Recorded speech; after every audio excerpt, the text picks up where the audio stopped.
I'm Jennifer and I'm with Rico, and I will be going over the MP301 with you guys today. Now, first of all, as you walk up to the machine, you're going to see the home screen, which is also called an app screen, and you can choose the function you want by touching it on the touch screen, or you can also use the hard keys on the side to choose the function. We're first going to cover the copier, and you'll press copier. Now, it does ask for a user code, and you'll enter in your user code.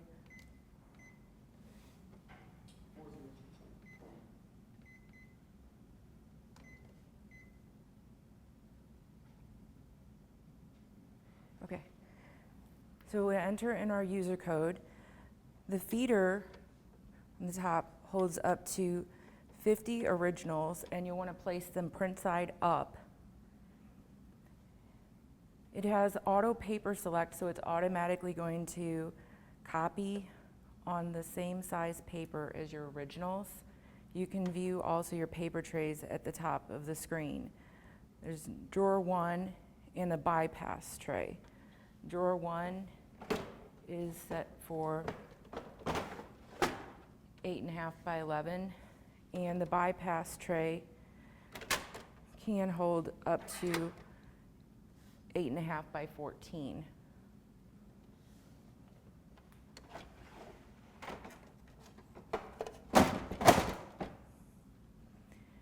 If you wish to use the bypass tray, you'll lift the green lever and load the paper in lengthwise, and then lower the lever.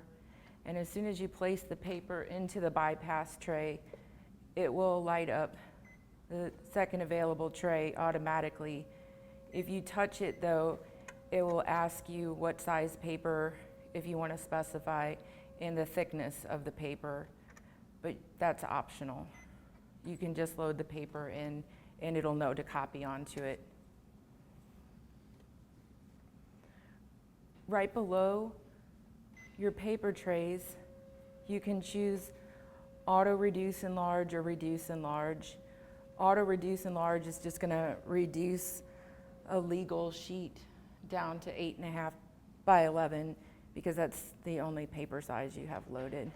And then under reduce enlarge, you can choose to reduce or enlarge by the presets, or you can use a plus minus keys to raise or lower in 1% increments. In the very middle of the touch screen, you have your two-sided. There's one-sided to two-sided and two-sided to two-sided. They'll make your duplex copies. And the sort button is going to collate your pages. It doesn't have any way to offset on this particular device, but they will be in page order. And the last thing on the screen, down the left, you can lighten or darken, and you can also describe your original, which isn't necessary. It's defaulted to text, but if you have something that maybe is a picture, you can change the original type to photo or text in photo. And you can also specify the original size, but it reads that automatically as well. But if you have something that is maybe an odd size and you want to enter in the size, you can do that.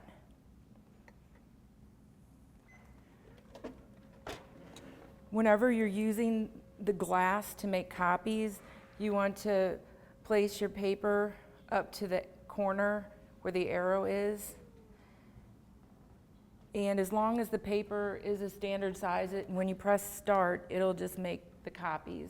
If you have a small item and you press start, it will beep because it can't detect the size of your original. And if you just press start one more time, it'll copy on letter.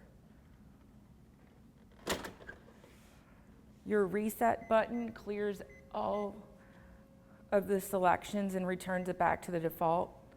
Clear just clears the quantity, and stop will stop the copy job if you've made a mistake. On the panel here, we have an energy saver mode. It does go into energy saver periodically after usually about 15 minutes. But if you place paper in the feeder, or you lift the lid, or you just press the energy saver button, it will come back on and be ready to copy in less than 5 seconds. You will not be using the login, log out button. If you want to clear out your user code, you'll press the reset and the stop button at the same time. Is that working? No. They said it wasn't working. Sorry about that. Or it's going to time out.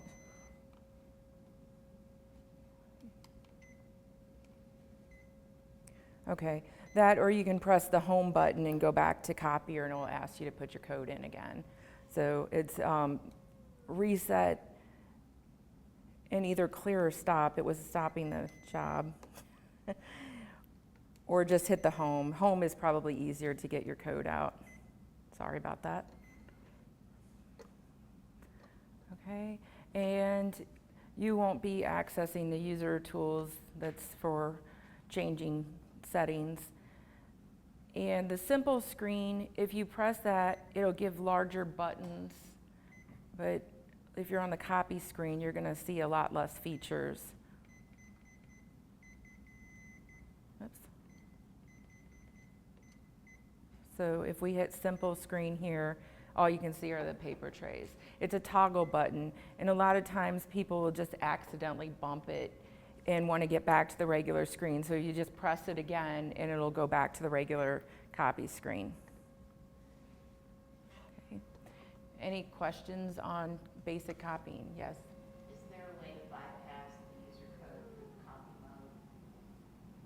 Do you have to enter the user code every time you go to make a copy? That is what your school is, the college has set it for. I just wondered if there was a way. Okay. Then the next thing here is going to be scanning.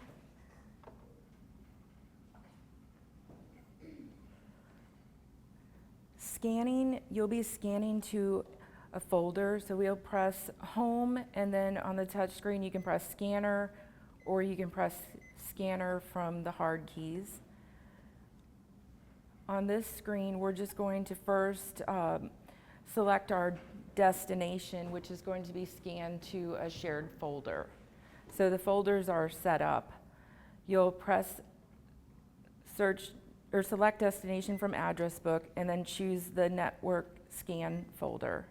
Press OK.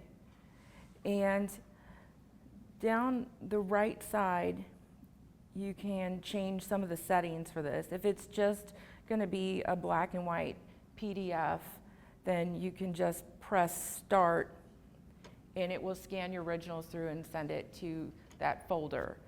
But chances are, since it's a shared folder, you're going to want to name the document so that you can find it in that shared folder. Now, under yes. So under send settings, well, right now we can see on the screen that it's set to black and white PDF. Under send settings, you can make those changes. So we can change it from black and white text to full color. You can adjust the resolution. You can change the file type, although most people prefer PDF, but you can change it to a single page TIFF JPEG, or a single page PDF, or a multi-page PDF. And that's under send settings. And then where you can name the document before you send it is under file name. You'll just press file name and then file name again, and you'll get a typewriter and you can enter the name of the document. And once you have all of that entered, just hit your OKs to exit out. Make sure your destination is selected. You'll see it in the top field. And then when you press start, it'll send it with that document name instead of the default name. How is it getting the default location for this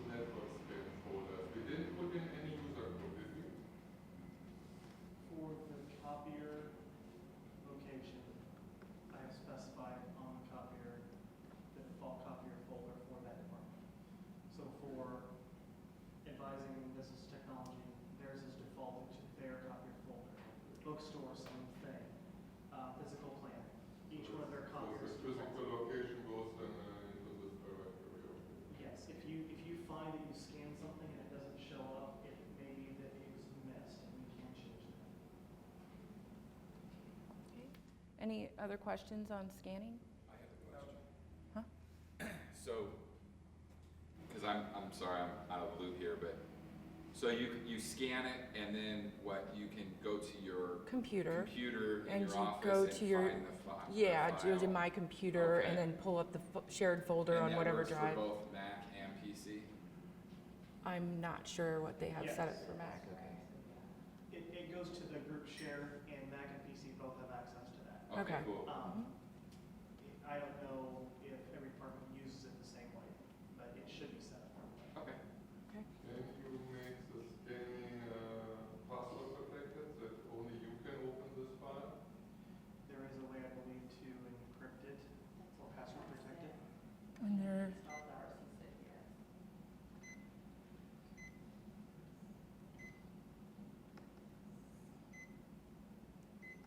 Keep going down. one more. Okay. No, I've had this question before. We've had scanning functionality for the Canon scanners beforehand or Canon copies beforehand. What I tell people is just as soon as you scan, go back to your computer and move it to where it needs to go. Because that folder is open to the department, so people may not be able to read it, but they can still delete it. They can move it to their computer and do whatever they want to with it. So as soon as you scan it, the suggestion is go back to your computer and move it to where you need it to go, whether it's your local computer or to a more restricted folder that you have access to. and you can also scan to thumb drive. So that's more personal because you can carry it right back with you. And I'll be going over that in just a moment, okay? You have a question? Yeah, so if you go to scan something and so you hit the scanner button, but then none of the touchscreen buttons work, does that mean that you don't have scanning enabled on your individual device, or is something wrong with it? We have one digital unit that's like that. I've talked to technicians and I think they're going to look into it. You have 301, that's the same one. Yeah, the one back by my desk. PC, The one in University of Technology acts the exact same way. You cannot click any of the buttons. PC is that what we get into? The one up front or responding? Yes. And I've had 301s just like this one that function the way they should, and some 301s that do what you're referring to. That's his 301, isn't it? What I would suggest too is either contact RICO support, but since they're here working on it, you can also put it into the building on this poster as well. Make sure that they know. Okay. Second here. If I don't select a folder, would it automatically just go to the default scan folder as you? At the moment she didn't have now any folder selected. It won't do anything. It will do not anything if I now set, You have to select a folder. okay. Yeah. Okay, so the next thing then would be to scan to your thumb drive or an SD card, and that's on the right side of the panel here. And you'll just plug in your thumb drive and then go to Send Settings, and you'll want to possibly name your document under File Name. You can choose black and white or color up here, and you'll scroll down until you see the box that says Store File, and you'll select that, and then it says Store to Memory Device, and you'll press OK, OK again, and right now it's indicating that it's not detecting anything because I don't actually have a thumb drive in it, but all you have to do at that point, after you go through your OKs, is press start, and it will scan it as a PDF in color, black and white, depending on what you've selected, to your thumb drive. If an existing file already exists with the same name, either on the network share or the thumb drive, will it warn us or just override? I believe it will override. Without any notification? If you leave it alone, it's a generic random number that should not. Oh, okay. Only if you really select the own name, the specific names, then it might just override. Okay. So any questions on storing to So thumb it drive? just names it 1, 2, 3. It's 4. generic, usually with like the date, yeah. Okay. Okay, all right, so that concludes scanning. And next is going to be faxing. Can you scan to that email? No, the university only wants scan to folder. So it's not set up to scan to email. Sorry. On faxing, again, you can select faxing from the touch screen or the hard keys on the panel. To send a fax, all you need to do is dial the number from this screen. So you'll start dialing. I'm just making something up.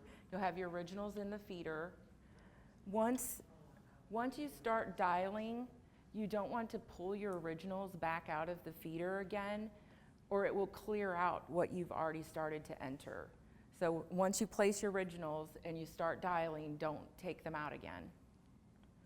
And once you've dialed the number, you'll press OK, and then all you have to do is press start, and it will scan through your originals.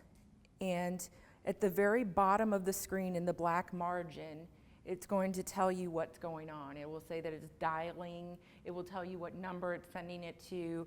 It will tell you once it's connected, it's going to light up and say that it's communicating. And once the fax has gone through, it will print out a confirmation that says OK or negative and give a reduced image of the first page. Okay. On this particular device, if there's fax numbers that you use on a regular basis, they can be stored in an address book. You can dial the number, and then there's a button that says Program to Address Book. So once you start dialing, just touch Program to Address Book. And then at this point, you're going to press Exit, and then go to Names, and Name, and you'll type in a name for this, and press OK. And then it automatically names the key display. The key is what's going to show up in the address book. So you'll just touch that key, and it'll pull up the fax number that you want. So once that's set, you just can exit out of there and hit OK, and OK. Oops, and once I now hit Select Destination from Address Book, my shortcut button appears, and I can just touch that and hit OK, and then it generates the number, and I'll just press Start and send that way.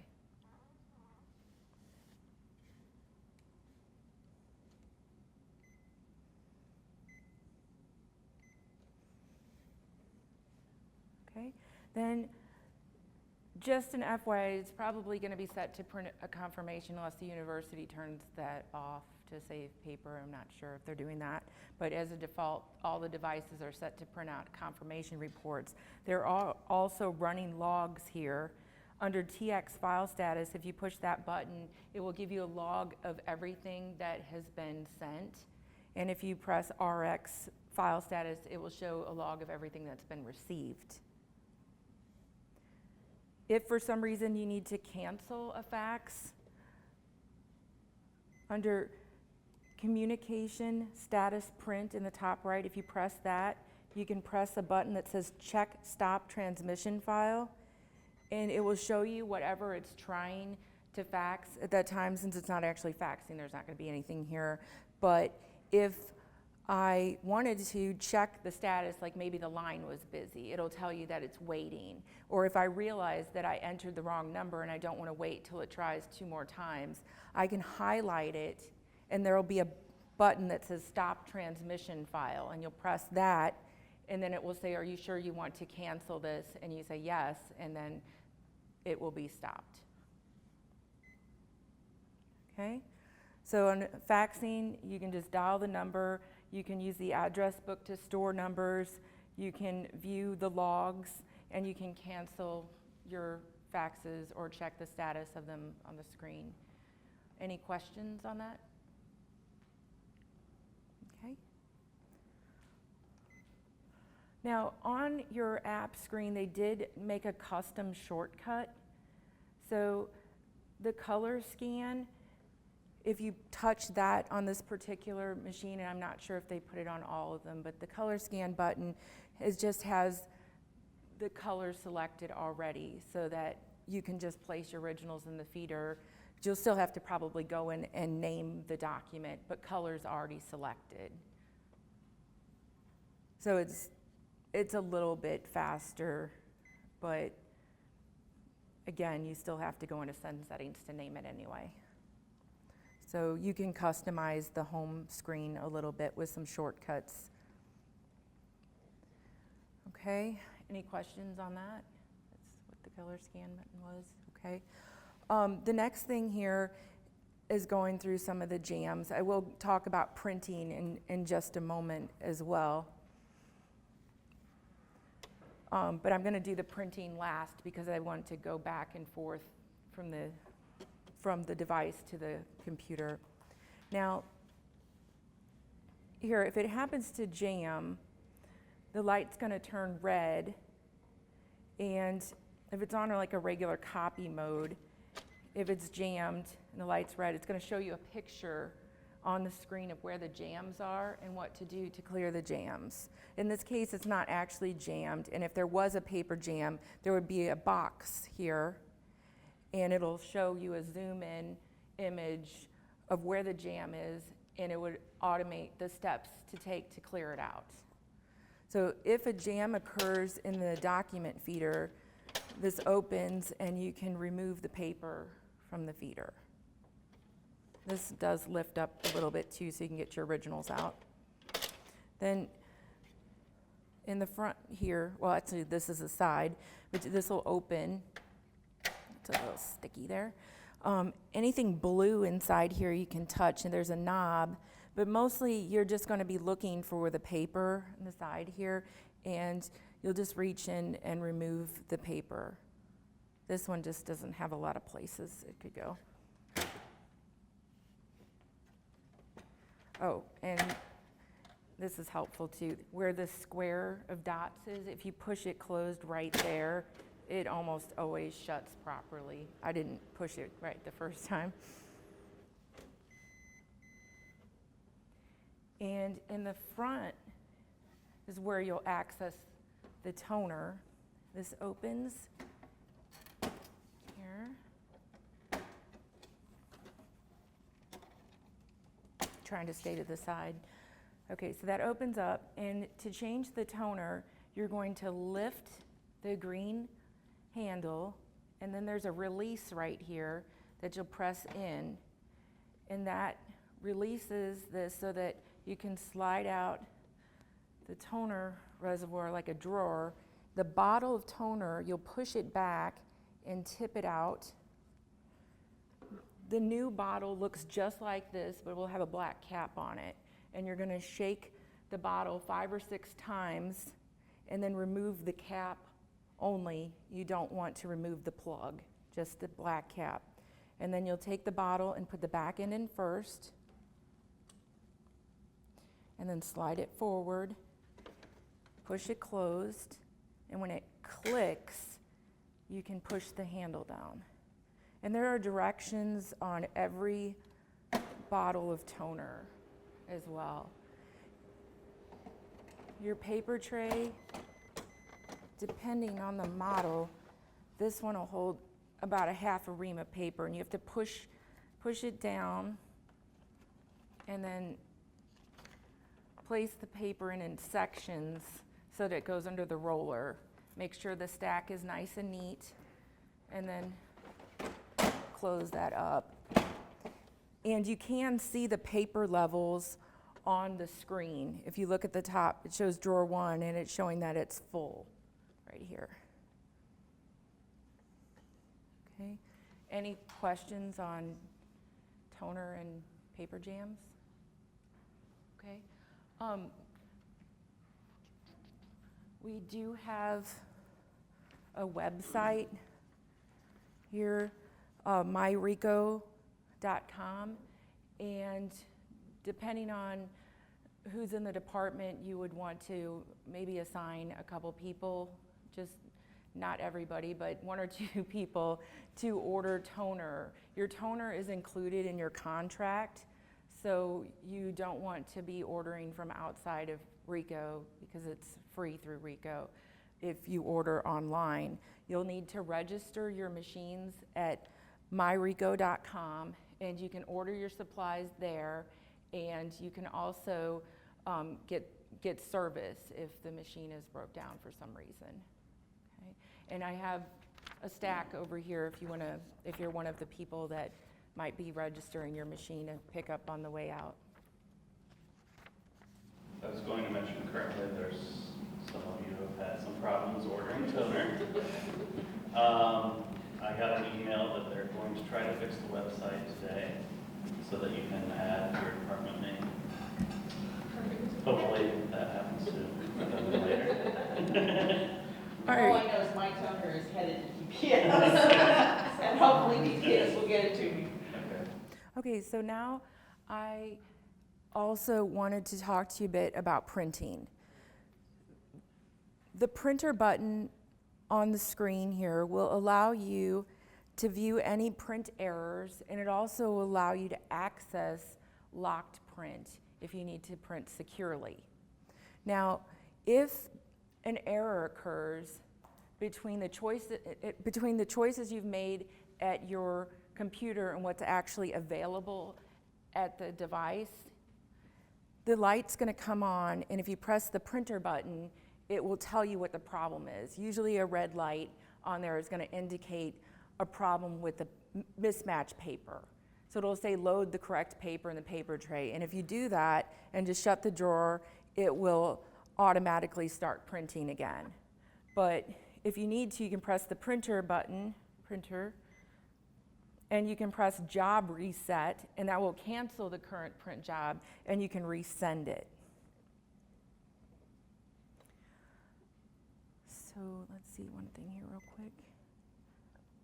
Okay, the other thing that you'll access from the printer button would be locked print jobs.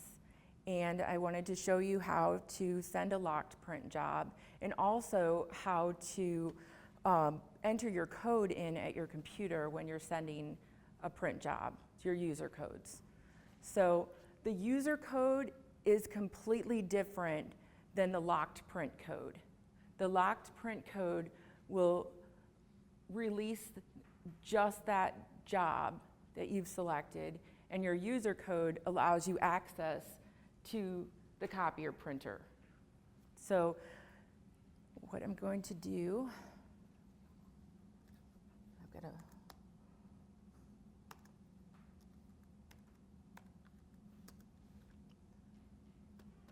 okay, so I have a document, and I'm going to put this up here so that you can see. Does that work? Yep. Okay, so I have a document, and I've chose to print, and I went into my printing preferences. Now, to print, you need to go into that valid access and put in your user code and hit OK. And then hit print. and that's going to allow your print to come out at the device. You're using that user code for copying and printing. Then say I want to send a print job, but I don't want just anybody to pick it up. It needs to be secure, and only I want to be able to get it. So what I can do is from here, I can assign it a PIN code. So that option is called locked print, and I'm going to find that under preferences, and it's under job type. We choose that and change it to locked print, and then under details, we want to give it our name, and it doesn't have to be a username or anything. You can type in just your first name or last name, and then you'll assign it a code. I just put in 1, 2, 3, 4. Now, once I have done that, this information stays at my computer, so every time I choose locked print, I don't have to re-enter that information. Then when I click OK and I actually send the job, I will come up to the device and press the button that says printer, and then it defaults to job list. So I'll have to press print jobs, and I'm going to see a box here with my name on it. When I select that box, it will list the jobs, and unfortunately I can't show you that screen at this time, but you would select your name, it'll list your jobs, you'll touch the jobs that you want to print, and press print. And it will prompt you to put in the code that you gave it under the details for locked print. And then it will release the job at that point. So that is basically your secured printing. Okay. I'm not sure if under valid access that user code to access the printer copier is going to stay, but if you go into your start menu and then choose printers and devices and go into the preferences from there and enter that under valid access, that will keep that user code as your default user code, and you won't have to enter it every time. Okay. Any questions on that?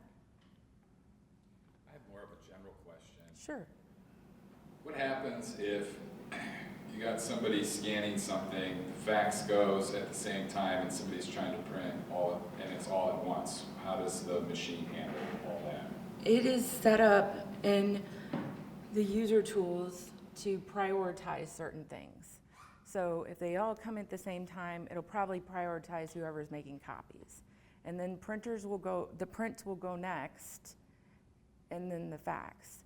But basically, if somebody's making copies, and say I've got 100 more copies to come out, but somebody's come up here, they're kind of done.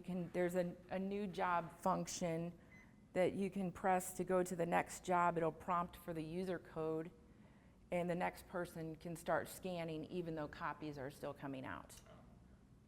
Okay, so anytime the feeder is clear, you can go on to the next process. Even copying, it will go into a reservation mode, and so it'll scan that job, and then as soon as the other job finishes, it'll start the next job. Okay. Another question is, how durable is the touch screen? Very. Okay, good. I have never seen a broken touch screen. Okay. I know there's people in my department that really Yeah. like to. The thing is, frustration on a touch screen? the touch screen So the touch screen is touch sensitive, not heat sensitive.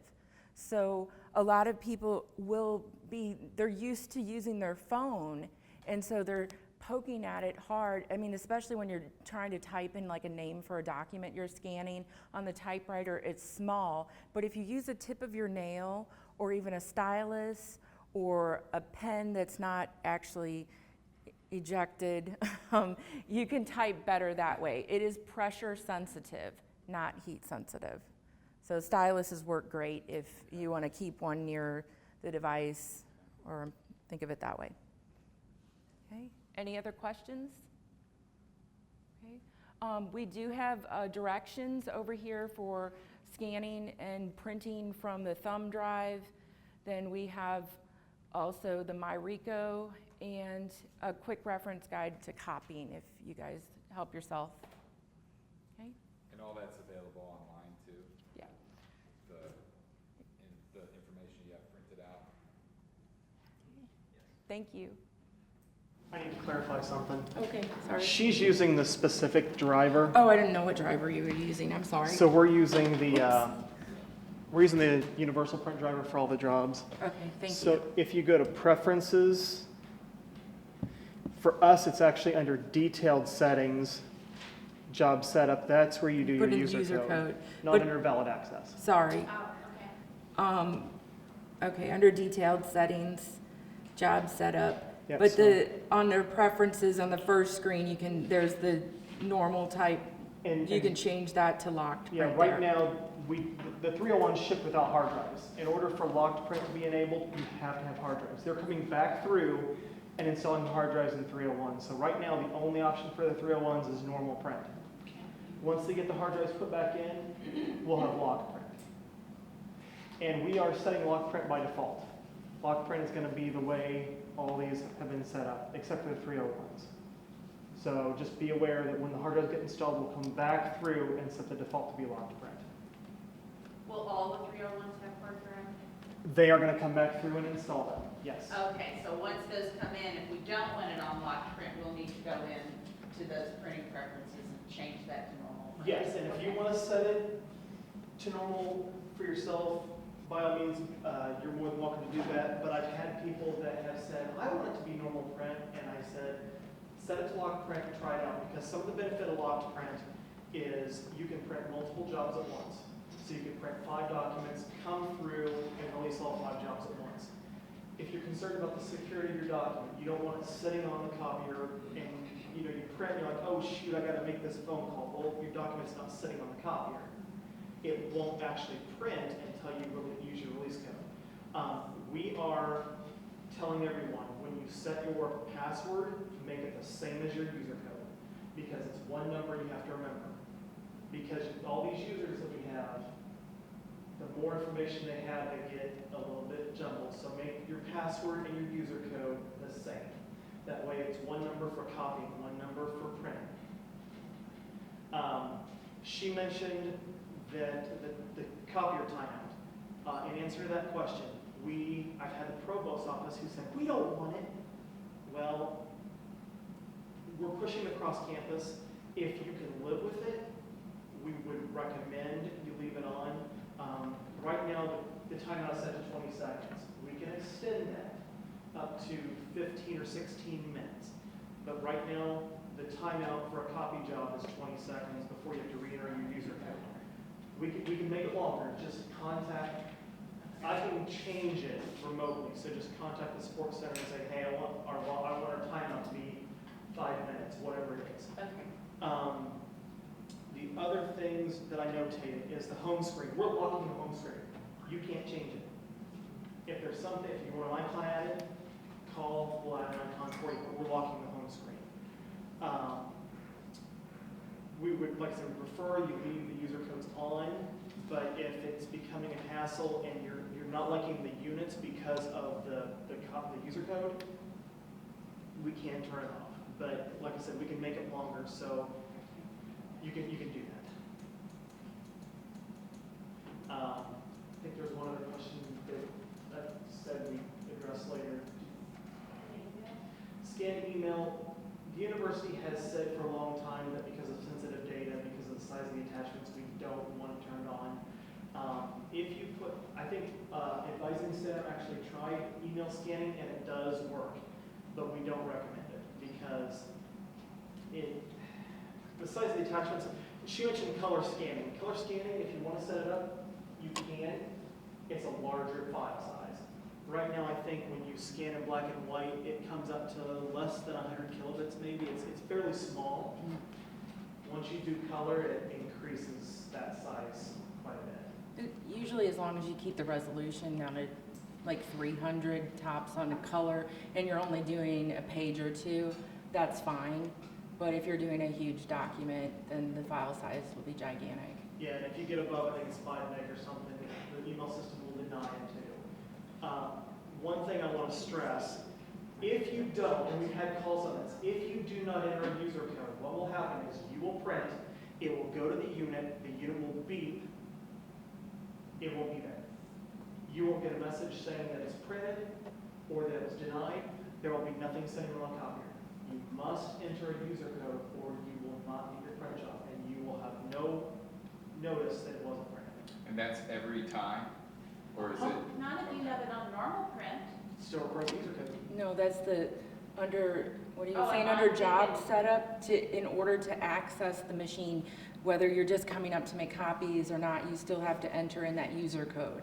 So he was saying, I actually showed you wrong, I said under valid access, you would put your user code in at the computer, but it's actually under job setup. You'll put your Yes. user code in, Yes. and you might want to go into the start menu and enter that in there, so it will become the default. Right. And you don't have to enter it every time. Yeah, The ones that I've set up, I don't even tell them to go in when they're Those are setting there. up their print job. I say go through devices and printers and set it up as your default thing. And is the access code, is that via department or individual? Could be either. They ship, when they come to your department, there's a universal code. Again, what I'm recommending to departments is make some accountability. Give each person in your department a specific user code for them. Because then you can now see who is your highest usage person, who not scans, but who copies and prints. If you have one code for your entire department, you still come down to, I have 3,000 pages a month, I don't know who did what. If you have a code for each person, now you can come back and say, hey Bob, we're trying to save paper, you copied 300 pages. Is there some way we can maybe do better on this? And you don't have to. I mean, if there's no accountability, you can still give the user code and just ignore that. But that user code, that one that she used is, I think everybody should have it. It's a default user code for each copier. So that one is valid on each unit you have. And we are talking about also having an afternoon session tomorrow for those people that need access to changing and setting up user codes. It is a very simple process. Yes. The one thing that I was not aware of, and I think I heard through one of you guys, was when you set up your user codes, back them up.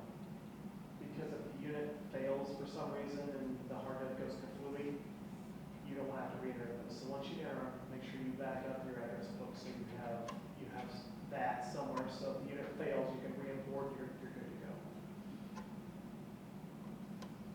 Did we find out how long logged print jobs are staying on the machine? From the documentation, 3 days. 3 days. How large is the hard drive itself that's in the machine? I'm not sure what they're putting in there, so I couldn't tell you. Does a locked job go away after you print it? Yes. Yes. Once it's printed. Okay. Yeah, it's print and Do you delete. have the capability to save it? You, Like, can you save it on there or not? And store that? You don't want to store it on there. yeah, I mean, there's an option in the job types for storing, but not sure how they feel about Just storing. like the scan, those instructions up there by there, that after you save it to your computer, please delete, because I don't want things saved and stored on there.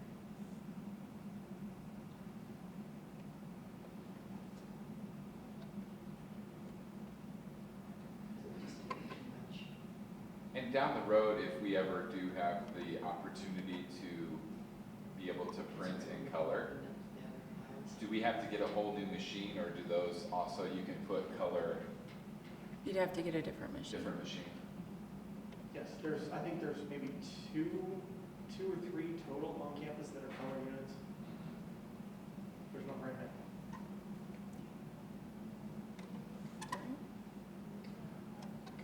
What's the email for the little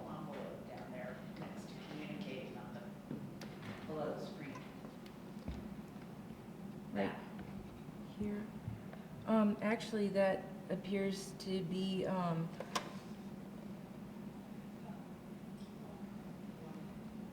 a lock, or it's a notification of something that's locked, and that wouldn't be a locked print. I don't think that it's something you're utilizing, so.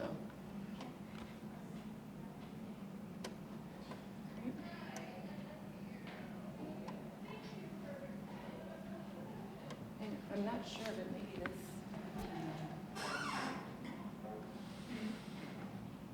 Yeah, they don't even tell you on the user guide here, so.